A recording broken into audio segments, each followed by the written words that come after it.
I came home to candlelight. Soft flickers danced along the walls, stretching shadows long and thin.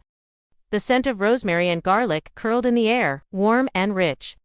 A bottle of Cabernet Sauvignon, our favorite, stood uncorked on the table, 2 glasses beside it. Everything was perfect. Romantic. Except for the single plate and the note beside it. Dinner's on me. Enjoy your night alone. My breath caught. I stared at the words, my mind struggling to process them. I picked up the note, turning it over, as if the back would hold an explanation. A punchline? But there was nothing. I swallowed hard, reaching for my phone, with fingers that suddenly felt numb. My pulse pounded as I opened our shared location app, the one we had used for years without a second thought. And there it was. Emily was at a luxury hotel. Not just any hotel, the kind you book for anniversaries, honeymoons, stolen weekends. I zoomed in, my stomach twisting. I told myself she could be there for a different reason. A work event. A surprise for me. Then I saw she wasn't alone. A second location.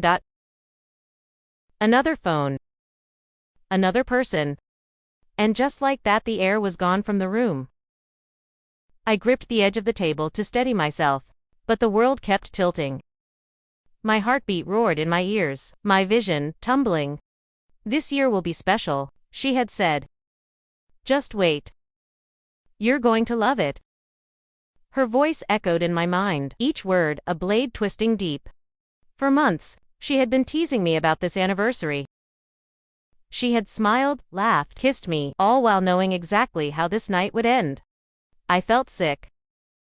I wanted to scream, to flip the table, to break something, anything to match the chaos in my chest. But I didn't. Instead, I inhaled slowly, forcing the tremor from my hands. I picked up the wine bottle, pouring a glass with deliberate precision. The deep red liquid swirled in the candlelight. My fingers brushed the rim of the untouched second glass, the one she had set out for herself, before leaving me here alone. I pushed it aside. Then I sat down at that candlelit table, picked up my fork, and took a bite of the meal she had prepared for me. It was delicious. I chewed, swallowed, and took another sip of wine. Outside, the night carried on, as if nothing had changed. Cars passed in the distance, neighbors laughed on their porches, the world remained oblivious. But inside, everything had shifted. Something inside me cracked open, something I could never put back together. I didn't cry. I didn't call. I didn't text. I just sat there, eating the last dinner my wife would ever cook for me. In silence. I didn't sleep that night. I checked into a hotel, not the one she was in, not the one she had chosen for them, but a different one, far enough away that I wouldn't be tempted to drive by, to look for her, to chase an answer I already knew. The room was quiet. Sterile. Just a bed, a desk, a chair. No pictures on the walls, no memories in the corners. I lay on top of the sheets, staring at the ceiling, listening to the low hum of the air conditioner. My phone sat on the nightstand, face down. I had turned it off. I knew if I left it on, I would check. And if I checked, I would see that she was still there. That she was still with him. I clenched my jaw and forced my breathing to slow. It didn't help. My mind kept spinning, pulling me back through time, making me watch our life together from the beginning, searching for the moment when she started slipping away. Was it gradual? Had she fallen out of love with me, piece by piece, one unnoticed moment at a time? Or had it happened all at once? Maybe it was a single choice, a single night, a single moment, when she decided I wasn't enough anymore. I thought about our wedding day. The way she had looked at me when she said, "I do." The way she cried during our first dance. I thought about Sunday mornings, the way we used to make breakfast together, dancing in the kitchen to old songs, stealing kisses between flipping pancakes. I thought about every time she whispered, "I love you," in the dark. Had she meant it, or had she just been pretending? My stomach twisted. I sat up, running a hand over my face, trying to force the memories away. Because what did it matter? She wasn't coming back to me. Not really. I pictured her with him, her hands on him, the way they used to be on me. Her lips parting for him, her laugh. God, that laugh, falling from her mouth. Easy and unburdened because she had no idea that I knew. No idea that she had already lost me. The thought should have hurt. Maybe a few hours ago it would have. But now it just felt inevitable. Something inside me had gone cold. I looked at my wedding ring, twisting it absently on my finger. A symbol of promises of loyalty, of forever.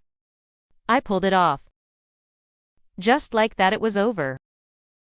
I placed the ring on the nightstand, beside my silent phone, and lay back down. I didn't cry. I didn't rage. I just closed my eyes, listening to the quiet, waiting for morning to come. Because tomorrow I had work to do. She didn't come home the next day or the day after that. By the third day, I stopped checking her location. I didn't need to. I knew where she was, and I knew who she was with. I wondered if she ever thought about me. If she imagined me sitting at home waiting heartbroken, staring at my phone desperate for an explanation. She didn't know me at all. I didn't call. I didn't beg. I didn't demand answers. Instead, I called a locksmith. It was an easy conversation. I told them I had lost my keys. They came within an hour, changed the locks, and handed me a fresh set. Simple. Efficient. By the time I closed the door behind them, something inside me felt lighter. Then I called a lawyer. That conversation wasn't as simple. The words felt strange coming out of my mouth, but they were steady. Controlled. I asked for everything to be filed as soon as possible. I wasn't interested in negotiations, in dragging this out, and giving her the chance to manipulate her way back in. She had walked away first. I was just making sure the door stayed closed. I spent the next 48 hours preparing. I went through the house, collecting the things that were hers. Clothes, shoes, jewelry, random little pieces of her life that had settled into mine. I packed them neatly into boxes and left them by the door. I didn't touch the photos. Not yet. Not because I was holding on to something, but because I wanted her to see them when she came back. I wanted her to walk through that door and be met with 1,000 reminders of the life she had thrown away. I wanted her to feel it. Because I had felt it. Every hour she spent in that hotel, every moment she spent wrapped in someone else's arms, I had felt it. And now it was her turn. I made sure everything was in order. I checked the bank accounts, my accounts. She had no access to them anymore. I changed every password, every security question. She had built a second life behind my back. I had no problem erasing her from mine. By the third night, the house felt different. Not empty. Not broken. Just mine. I sat at the kitchen table, staring at the divorce papers, my name already signed at the bottom. All that was missing was hers. Outside, the wind howled against the windows. The same storm that had been brewing inside me for days. I took a sip of my drink, exhaling slowly. Let her come home. Let her see what she had done. Let her realize that the life she had walked out on wasn't waiting for her anymore. She had left as my wife. She was coming back as a stranger. On the fourth day she finally came home.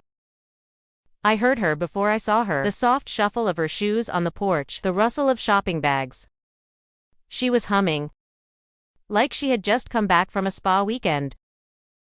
Like she hadn't set fire to a decade of marriage. Her key scraped against the lock once, twice. Then silence. A pause. A sharp knock. I opened the door just enough to see her face. Her smile faltered. Why is the lock changed? My voice was quiet, cold. Because you don't live here anymore. Her eyes widened, confusion flickering into panic. Wait, what? What are you talking about? I held up the papers. Divorce. The color drained from her face. No, I stepped forward, pressing them into her hands. You don't get to talk. You don't get to explain. She blinked rapidly, her breath hitching. Baby, please. I stop. The word cut sharp. Don't call me that. Tears welled in her eyes. I messed up, I know, but can we? How long? She swallowed. A few months. I exhaled. Nodded. Then that's how long I've been done with you. A sob broke from her lips. Please, let's. There's nothing left to say. I stepped back. Her face crumbled. She reached for me, but I was already shutting the door. Firm. Final goodbye, Emily. And then she was gone.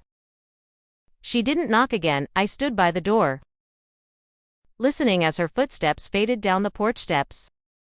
The wind carried a broken sob, a sharp gasp, but I felt nothing. No anger.